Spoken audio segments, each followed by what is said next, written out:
প্রিয় বন্ধুরা, তোমাদেরকে শোনাব আগুনের ডানায় ভর করে উড়ে যাওয়া এক মানুষের গল্প।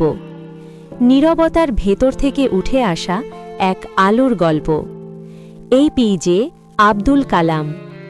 এই পৃথিবীতে কিছু মানুষ জন্মায় আলো হয়ে নয়, জন্মায় অন্ধকার ভেদ করে আলো খুঁজে নেওয়ার জন্য।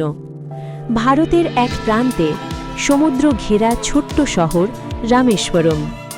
সেখানে কোনো রাজপ্রাসাদ ছিল না, ছিল না বিলাসিতা, ছিল শুধু সততা, শ্রম আর আল্লাহর ওপর অগাধ বিশ্বাস।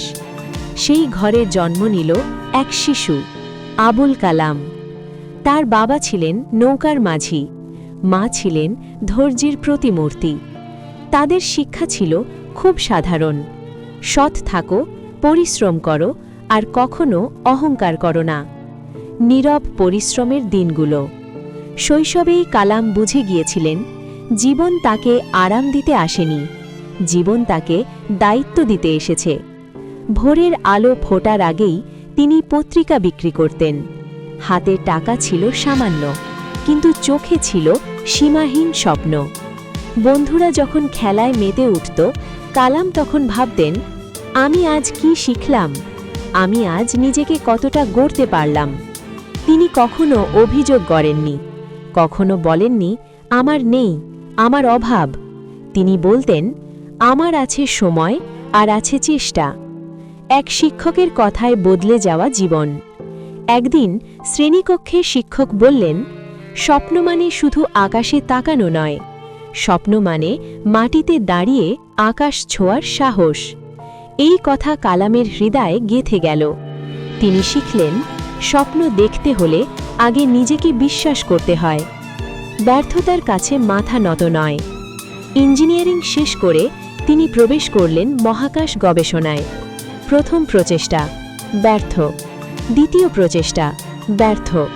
অনেকে বলল, তুমি পারবে না। কিন্তু কালাম নীরবে বললেন, আমি পারব কিনা জানি না, কিন্তু আমি চেষ্টা থামাব না। তিনি বিশ্বাস করতেন, ব্যর্থতা লজ্জার নয়, ব্যর্থতা হল শিক্ষার সবচেয়ে বড় বিদ্যালয়। আর একদিন একটি রকেট সফলভাবে আকাশ ছুঁল। সেই মুহূর্তে কালাম বলেননি, আমি জিতেছি। তিনি বলেছিলেন, আমরা শিখেছি।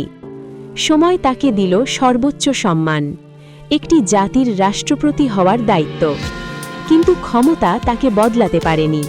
তিনি আগের মতোই বিনয়ী, আগের মতোই সাধারণ। শিশুদের সঙ্গে বসে তিনি স্বপ্নের কথা বলতেন।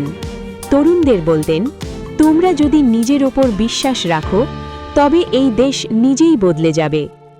আমাদের জন্য কালামের নীরব বার্তা। এই গল্প কোনো দূরের মানুষের নয়, এই গল্প আপনার আমার।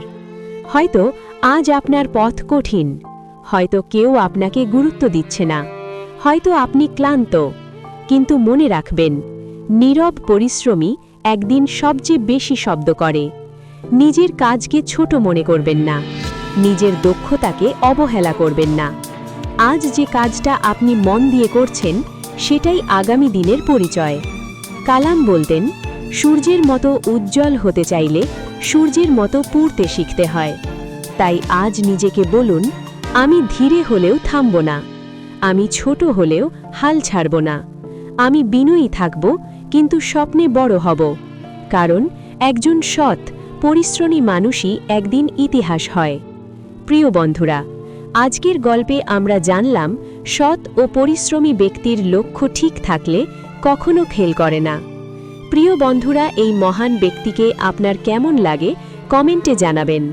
আর যদি গল্প ইতিহাস ভালো লাগে, আমাদের চ্যানেলটিকে সাবস্ক্রাইব করে সাথেই থাকবেন। আপনার সুখ ও শান্তিময় জীবন কামনায় এখানেই বিদায়। ধন্যবাদ।